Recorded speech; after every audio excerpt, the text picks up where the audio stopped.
This week's episode, we truly felt like was a long time coming, and I've actually even had a few people in my real life request this specific topic, so I couldn't be more excited to dive into it.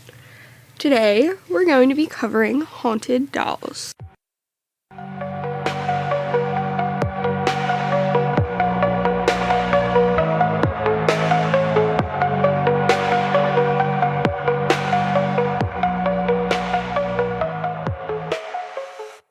All right, Em. What is going on? How you feeling?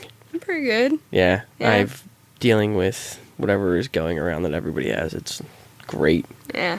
Yeah, the sinuses, the headaches, it's a blast. It's the after the holiday sickness. Yeah, and the fact, my door's broken at work, so if we have a unit in one bay, I can't work inside. So, it's even better. Yeah. But, anyway, before we get started, I am Nick, and I'm Em. that is Em, and we are pretty stoked to dive into these haunted dolls. It's been definitely a talking point that we've wanted to get into. Yeah. Long time coming. Yeah. On this journey today, we're going to be starting with one of the most famous haunted dolls around, Robert. Robert is a one-of-a-kind handmade doll created around the turn of the 20th century by the Steiff Company in Germany. For nearly 70 years, he was the close companion of Jean Otto, who treated the doll like a real person. Jean and Robert were best friends growing up. Legend suspects voodoo played a part in Robert's formative years, while interviews with those close to the Otto family indicate a great deal of emotional energy was placed upon the doll during Jean's lifetime. It is said that young Jean would shift blame when he misbehaved as a child, pointing to the doll and saying, "Well, I didn't do it, Robert did it." And I feel like if you didn't try to pay, if you had a doll or I feel like I've tried to do that. I was like, well, no, it wasn't me, it was my stuffed animal. Yeah. It wasn't me. You're just going to look to blame. Right. I'm just going to blame it. While Robert seemed like an ordinary cloth doll, it wasn't long before Robert was involved in strange and somewhat alarming events. It's not known how or why this child's toy could genuinely torment humans, but weird and inexplainable events happened to people surrounding Jean and the Otto family. Jean's parents often heard their son talking to the doll and getting a response back in a totally different voice. They also described seeing the doll changing expressions when they spoke around him. Could you imagine you're sitting in the other room and you hear your child talking to it and a completely different voice answers? That couldn't be possibly your child. Yeah. You're well, now what? Yeah. That's what I'd be doing. I'd be like, well, now what? Because the whole house has to go. She's either really talented or we've got problems. Right. She's either have a great special talent that we're going to get into, or we've got ghosts. Robert continued to live with Jean throughout his life, and after Jean's parents died, he moved his wife, Anne, into the home. Anne felt uncomfortable with Robert in the house. She demanded that Jean lock up the doll in the attic where he could do no harm. Jean consented to locking the doll up. Some believe that Robert was not happy with the new living arrangement. Soon, visitors to the artist's house, which is what they called the house. I feel like I didn't do a great job of saying that that's what the house was called. It's called the artist's house. Okay. Soon, visitors to the artist's house reported hearing footsteps in the attic and childish giggling. Neighborhood kids described seeing Robert watching them from the attic window. Those same children gave accounts of the dolls actually mocking them as they walked in front of the house. Following Jean Otto's death, Robert remained in the attic of Otto house under the supervision of the new owners, William and Myrtle Reuter. After a few years, Myrtle sold the Eaton Street house and moved to Von Pfister Street, taking Robert with her. In 1994, she donated Robert to the Key West Art and Historical Society, claiming he moved around her house on his own and was haunted. Since he was donated to the society, Robert has been on display at the Fort East Martello Museum along with his friend Leo. The museum welcomes visitors to see Robert, be respectful, ask permission to take his photograph if you stop by. That's the thing too, right? You have to ask permission. Yeah. Because if you don't, stuff happens. Yeah, your camera is gonna get messed with. You should be respectful when you're addressing these dolls. I don't know how deep you dive into this, but isn't there a thing where somebody took a picture of him and didn't ask permission, and then a day or so later or something like that, he got killed on a motorcycle accident or something? I'm pretty sure. could have been, and I missed it, but Yeah. I do get into the fact that, like, if you do not ask and take a picture and you'll Yep. see. It's not the smartest thing to do. After he was put on exhibit at Fort East Martello Museum, cameras and electronic devices malfunctioned in his presence. And soon, letters began arriving addressed to the doll offering apologies for disrespectful behavior or asking forgiveness, because things would start going wrong in their daily lives. Like, they were so desperate that they were apologizing to the doll and sending him letters. Yeah, it's like those places where they tell you, like, don't take the rocks or anything like that. And people are like, oh, whatever, I'll take the rock. And then they send the rock back because they're like, my life turned, like, way south. Right, it's almost like, we should have listened and not done it. Yeah. Ghost hunters, TV shows, psychics, skeptics, and believers visit Robert on a regular basis to witness firsthand the strange stories they've heard. The Solaris Hill newspaper reporter Malcolm Ross visited Robert and had a very eerie experience with the doll. Ross's friends told him Robert's backstory and pointed out the children's furniture had been purchased by Jean. It was at this point Malcolm noticed a change in the doll's expressions, as if he was following the conversation. One of the men made a comment about what an old fool Jean Otto must have been. Robert's expression turned to one of disdain. He says, quote, there was some kind of intelligence there. The doll was listening to us. That's, like, crazy. Like, absolutely wild. Tenants renting rooms at the artist's house heard footsteps in the attic room above them where Robert was kept. A plumber heard giggling and turned to find the doll had moved across the room on his own. Many believe that the origin of Robert's evil lies in the one who originally gave him to Jean Otto, the servant who worked for Jean's parents. This woman was supposedly mistreated by her bosses, and to punish them, it's believed that she cursed the doll with voodoo and black magic, which I did not know that was his origin. I don't know where I thought that, like, his, like, haunting and stuff, like, the theory of where his haunting came from, but I didn't know that it was that. Well, she cursed the doll to get back at her and gave it to her. To her crappy bosses. Say, here, deal with this for the rest of your life. I mean, hey. It might explain the mysterious and frightening experience that people have had with Robert. That's what it is. But if that was the case, wouldn't the haunting end when, like, the parents and, like, he died, wouldn't you think? No. Huh. I don't know, because I think, like, voodoo and stuff, there's a good episode on voodoo and everything on Graveyard Tales. Yeah. But, I think voodoo is, and don't hold me to this, but I think it's a sort of like witchcraft, and I think with, like, witch bags, like those, like, bags that they could curse you with, and, like, they hide it around you or something, like, even if the witch dies, like, I believe that it would still keep going, because the only way to get rid of it is, like, finding the bag and destroying the bag. I think. Well, we could use some help on that one. There we go. Do you know anything about we'll get into it. Yep, reach out. No one really knows for sure what his origin is, but one thing remains constant. Robert the doll continues to taunt and scare those who come to view him, especially guests to the museum who attempt to take photos, like I mentioned. Many have reported their cameras becoming inoperable when they tried to take a picture of Robert, only for them to begin working again when they left the museum. Robert the doll sits inside a glass case, but it doesn't seem to stop him from inflicting fear and discomfort to museum staff and visitors. So is he cursed by voodoo? Is he thriving on the energy that was placed upon him by Jean through just being his bestie and talking to him his whole life? Is he a misunderstood doll with a playful spirit, or perhaps just a doll joined by the spirit of his lifelong companion?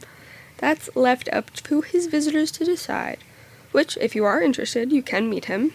To this day, visitors are welcome to view him in his special case at the museum, and of course encouraged to try to get a photo, though most who have tried have been unsuccessful.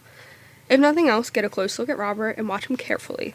Try to catch a glimpse of him smirking at you, or moving about in his case, watching you as you watch him. It's crazy that, I mean, he's probably got those eyes, I guess there's no pictures, but there's a few. He's probably got the eyes that, like, no matter where you are in the room, they look like they're looking at you. Yeah, they look like you, yeah. Yeah.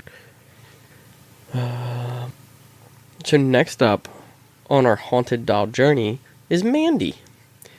In 1991, a woman donated an old doll to the Queensel and District Museum in British Columbia, Canada. She told the museum's curator that the doll was old and that she didn't want her daughter to play with it. Now, it's believed that the doll is at least a century old. The doll's name is Mandy. And for a doll, Mandy is certainly creepy looking. Her eyes are made of glass, and her right one is cracked, which just gives creepy vibes. Yep, immediately. Her clothes also need a good cleaning. She definitely wasn't ready for an audience and needed some mending before her public unveiling. So the museum staff placed Mandy inside a plastic bag to make sure that if there were any insects in her, they would die. And although they didn't find any insects inside the bag, what employees did claim was that the doll changed positions and the bag rustled by itself. Some staff members felt uncomfortable with the doll from the moment that it got there. And everybody gets that. Like, Yeah. Frank will get a vibe. She'll walk into like an antique store and we'll walk to like a corner. She'll be like, nope, get out of this corner. I don't like it. Yep. And people just get that vibe from things. And I'm sure if they were doing there, I'm not going to go in there with that doll. No way. And now, before the museum staff placed Mandy into her display, she was left in a room alone. When the staff returned the next morning, the entire room was in disarray. It appears as if someone had tossed the lighter items around the room and pushed all the larger ones onto the floor. And since no one had been in that room, their only reasonable explanation was Mandy threw a tantrum and destroyed the room. But that didn't make any sense, because dolls aren't alive. The museum brought in a psychic to examine Mandy. The psychic claimed that the spirit of a deceased little girl possessed the porcelain doll. Oh, and she's porcelain. I was literally just going to say porcelain dolls are just like, nope. I tried playing a prank on M one time and leaving a porcelain doll in her seat after. I was like, yeah, we're getting rid of these. And did Frank ruin it? I don't remember. Did we tell you about it before you got down here? I don't remember. I think I saw it before I was like supposed to see it. That might have been it. Or something like that. It already scared me enough. It didn't work. But anyway. According to the legend, the girl who occupies Mandy got trapped and died in her basement. She died holding Mandy. Somehow, the child's spirit transferred into the doll where it remains today. Obviously, the psychic's comments stirred up much curiosity in the curator. She visited the doll's donor to find out more about Mandy, and the curator soon learned the truth.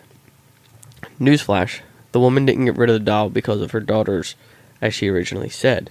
I feel like I could have told you that. Like, here's this really old doll. I just, like, really don't want my daughter to play with it. Here you go. Good luck. I would have totally been like, especially at a museum, I would have been like, right. Okay, what am I going to do with this doll? Right. I guess because it was old? I don't know. What she told the curator next was downright terrifying. The woman claimed she heard a baby crying in her basement. She then went into the basement to investigate. Nothing. It was just Mandy and an open window with a breeze blowing on the curtains. But who opened the window? Apparently this happened regularly. The donor decided to find a new home for Mandy. Once she donated Mandy to the museum, the crying stopped. Museum visitors claim that they feel an uneasiness whenever they see Mandy. Employees claim she is tapped on her glass enclosure. At one time, a toy lamb was placed inside with Mandy's case, which apparently didn't thrill Mandy because the lamb was found outside the case. Which is just like so funny. So she can open up the case. So I actually don't like this. Yeah, I'm going to stay in my case, but I don't like the lamb, so see ya. I don't want the lamb in here. Get it out. The doll has never harmed anyone. Supposedly, she is childlike and just throws temper tantrums whenever she is unhappy.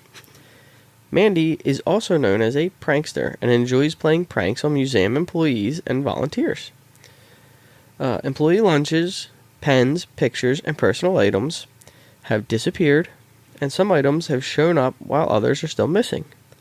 It's also been said her eyes and fingers can move.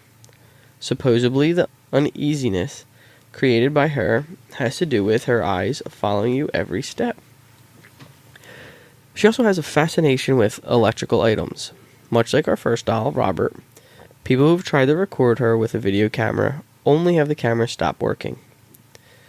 In 1999, a book titled Supernatural Stories Around British Columbia profiled Mandy and the museum. I like Mandy.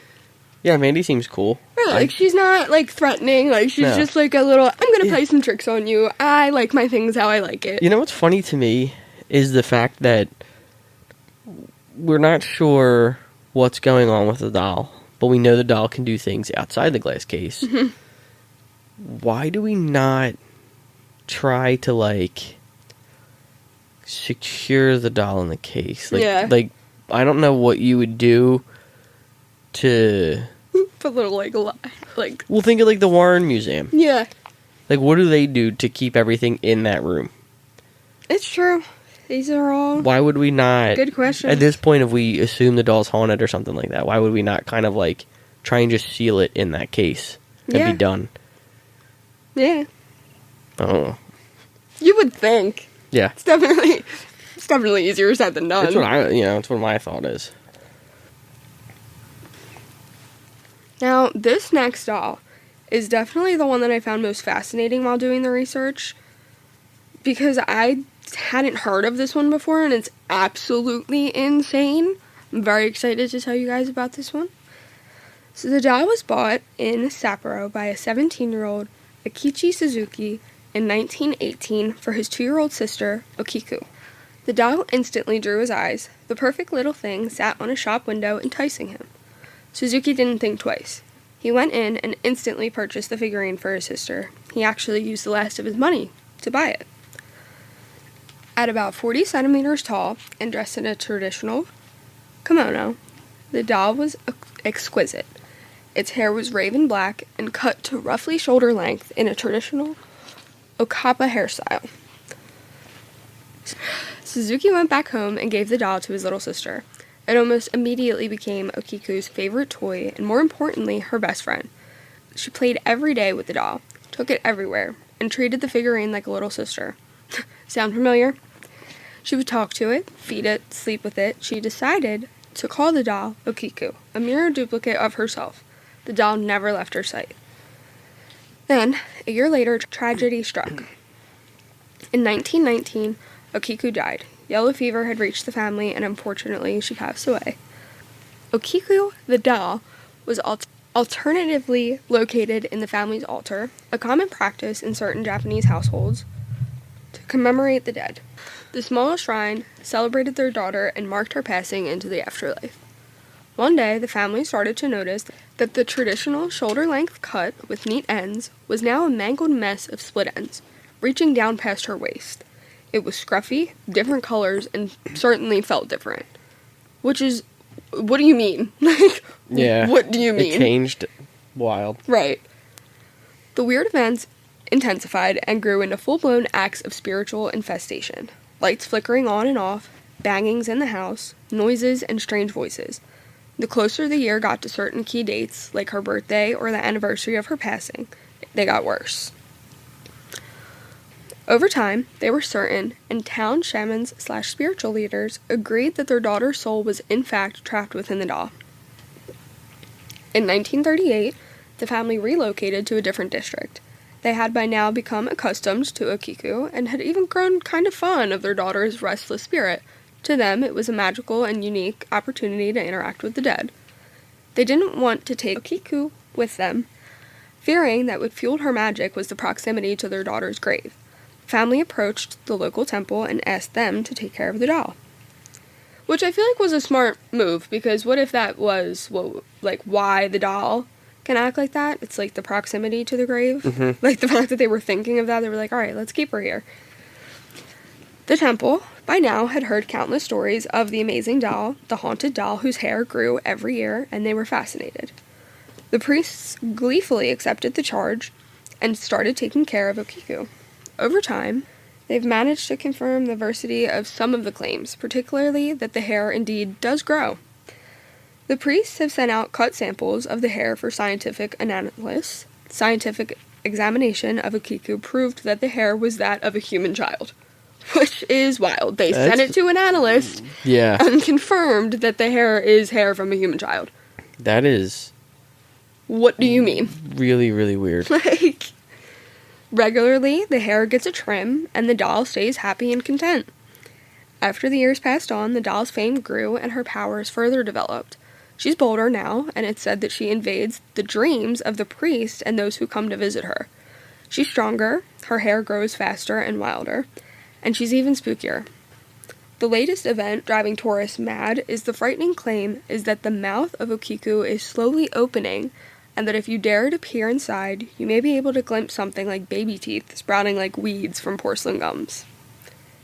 Could you imagine? If, Like, her mouth is starting to, like, open? yeah, she's like, I don't know, she just ages so much slower than we are. She's like coming to life so much slower than we age. So like, It's so like crazy. 100 years from now, she's actually like a living thing. There's so many, like, different theories that I feel like you could run with this one. Yeah. Literally, I feel like I was sitting with it for so long. I was like, what do you mean her hair grows? Yeah. That's where you've already lost me there. And the fact that you found that they had it tested and it comes back as Human hair. kid hair. Right. I wonder if they, like, try to do a DNA analysis, like, with, like... I thought that right away, too. I thought they were talking like a DNA analysis. Right, too. like, they could have, like... If they sent it to an analysis for, like, that, why couldn't you test it to see if it was... Okiku? This, yeah, like, actually... Which would be wild. Like, it comes back and, like, all their DNA matches. Wild. That would be super spooky. Yeah. So, I'm sure all of you have been waiting I'm on the edge of my seat, personally. because there's one famous doll that, well, I'd say is pretty famous. I Yeah. mean, when you start getting movies and stuff made about you, you're pretty famous. Full on, like, movies that are really good, too. Like, Yeah. I really like these movies. Yeah, they are outstanding movies. So you haven't guessed it yet. We're talking about Little Miss Annabelle. Oh, you know, just Little Miss. Yeah, Little Miss. She is perhaps the most well-known haunted doll. She's a Raggedy Ann doll, which is named Annabelle. Her story was adapted by filmmakers in 2013, although that doll didn't look at all like the actual Annabelle. Because if you have a Raggedy Ann Annabelle in that movie, then it's a comedy. Yeah. So I feel like you had to take the, creative leap or the creative, I don't know, something. Liberty. Yeah, creative liberty to change it. Yeah. The real Annabelle was given to a young nurse as a birthday present by her mother in 1970. The Raggedy Ann doll was brand new when it was first bought. So Donna, the nurse, loved the doll, and it was given a prominent spot in the house she shared with her friend Angie. Shortly after the doll found her home, the roommates started noticing strange things. The doll would move around on its own accord, and little notes saying, "Help me," were found. Which immediately would be enough for me to be like, no. Finding a help me note anywhere. Yeah. Okay, especially in my house when it's just me and Angie Right, and just me and my girl. Annabelle. Yeah. Okay. That was it for the girls. They called in a medium who explained that the doll was inhabited by a deceased 7-year-old named Annabelle Higgins. The girl's body was found years before on the site where the nurse's apartment was built. The doll asked the girls if she could stay through the medium, and they felt sorry for the doll and its spirit, and they agreed, which is never a good thing. Right. Like, I don't care how bad I feel for this doll or this poor little 7-year-old girl. Like, I'm so sorry, girl, but, like, this is not the place that you want to be. I want you to cross over. Ghost whisper that shit. Show her the light. Yeah, like, not here. Yep. When Angie's boyfriend, Lou, was over, he heard rustling sounds in the living room. He thought it was burglars. So, of course, he jumps up, probably in his underwear, grabs a bat. Whole nine. Or something, the whole nine. That's creative liberties. But when he checked it out, all he found was a doll laying face down on the floor. When he went back to pick her up, he experienced a sudden pain in his chest. There were bloody claw marks all over his chest.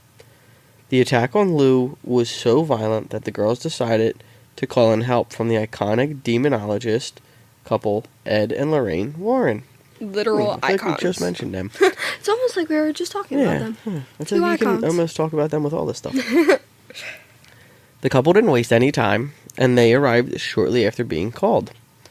They soon discover the doll had tricked the other medium. There was no little girl spirit inside that doll. It was a demon. Surprise, shawty. Surprise! The evil demon. Well, I guess all demons are evil when you think about it. True. The good demon. No. The good demon. So the demon wanted to stay with the girls so he could possess them later. Ed and Lorraine took Annabelle with them to their occult museum in Monroe, Connecticut. There she was placed inside a glass chest, and a warning was placed near the chest saying positively, "Do not open." I feel like if you know anything about Annabelle, like, you can immediately, like, I can see the handwritten note, like, the thing that says positively, "Do not open." We went for a vacation up there before the baby was born. We brought Kobe. It was actually, like, a year, almost to the date, when he tore his ACL. And they told us we need to get him, like, walking. So we took him up to Connecticut to go check out, I think it was a park or a trail called, like, Devil's Peak or something like that. Mm-hmm. And long story short, we were supposed to stay in a hotel 2 nights. We only stayed 1 because it was not very nice. It was disgusting. And so we didn't stay the second night, and we decided to, like, come home the next day. But what we did is we pit stopped at the little town that inspired Gilmore Girls. Love. And then we were going to swing by Ed and Lorraine Warren's museum, but it was closed. Ridiculous. I know. So we were going to go and swing by. I know, I want to go so bad. Yep. I don't know. Well, I guess now we can get into it later. However, even one of the most haunted dolls in America needs to get out and about sometimes, right?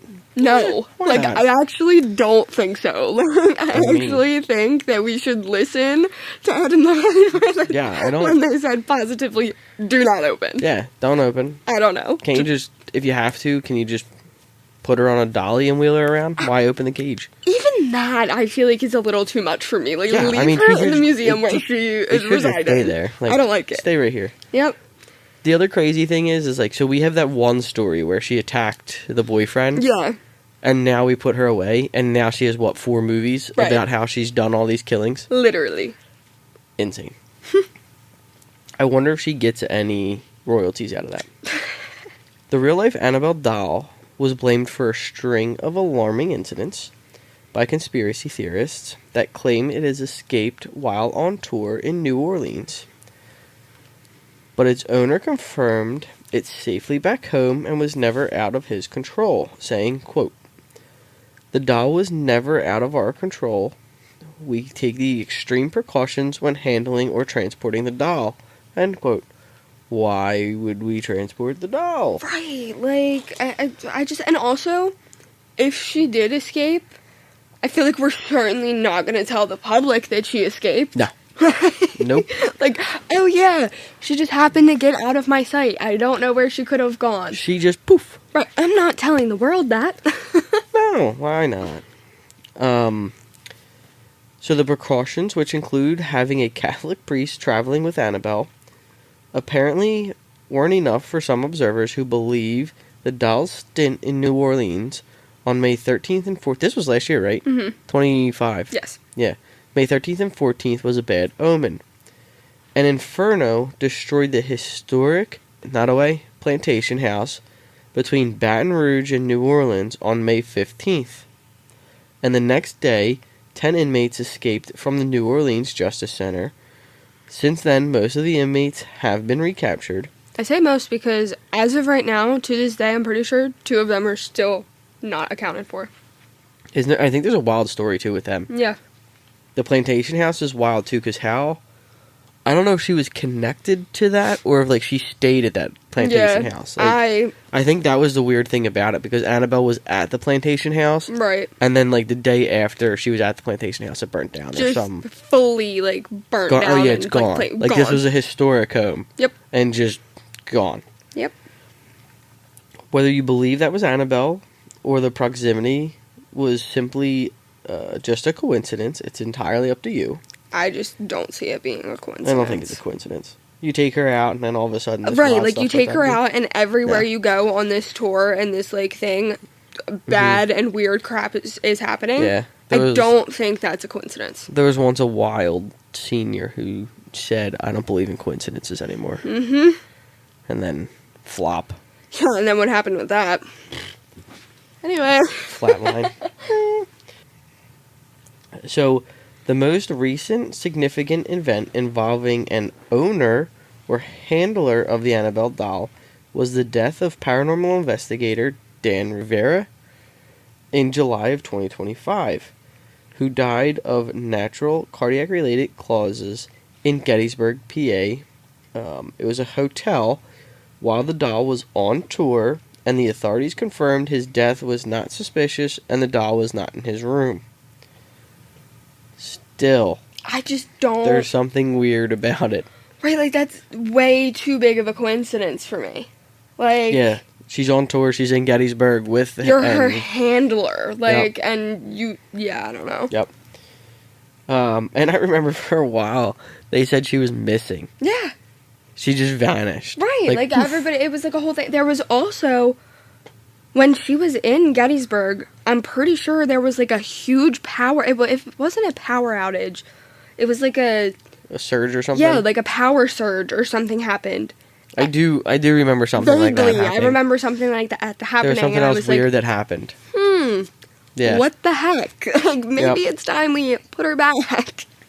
Yeah.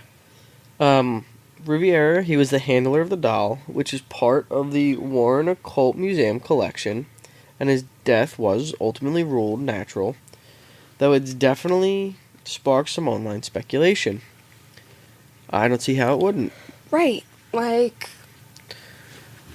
once again, the coincidence is here. Mm-hmm. There's just...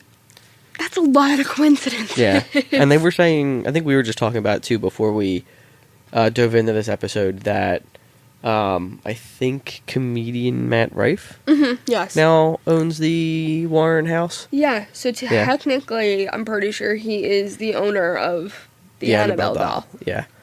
What he is doing with it, I'm not sure. Probably stand up. He brings No. he brings her on tour with her. I mean, I could be completely making this up, but I do think I did hear that he's, like, big into it, and he does want to, like, respect it and everything. Well, that's good. I hope that that's the case. Yeah, I'd hope. And I hope that she goes back into that museum and she is never taken out again. Just stay in the museum. Positively do not open. Do we know where Annabelle is now? Where is she right now? I don't know. They should make, like, a webcam that just sits on her. Yeah, like give her like a tracker or something. Doll. Why haven't we done that with like all of the haunted objects in the world? Probably because it just doesn't. It like ends up working. What was I looking at? Annabelle doll. And where is she right now? Missing. Right, it's literally the first thing that comes up, but it's a huge conspiracy theory. I think she was missing. Yeah, as of late 2025, the real Annabelle doll is typically secured in its glass case in the museum. Though its guardians, including comedian Matt Rife, have been touring it and other artifacts across U.S. So, I don't know. Maybe she's taking a break. Maybe. She's not currently on tour right now. Yeah. She's taking a sabbatical. Yeah. She is creepy, though. She is. Raggedy Anns are not... is very creepy. Yeah, they're not the most uncreepy dolls. No. She's not a porcelain doll, but she she's isn't up a there. porcelain doll, which for some reason porcelain dolls are creepier to me, and I think that's because my mom had so many when I was a kid that like they just freaked me out. My Aunt Marie on my dad's side had a bedroom. She would go over her house every Christmas Eve, and I remember my cousin and I would go upstairs. And my sister was probably there too, but I always remember my sister being like younger, Yeah. so she didn't like follow us too much, and it was always me and Kev getting like just going off doing these things. Yeah.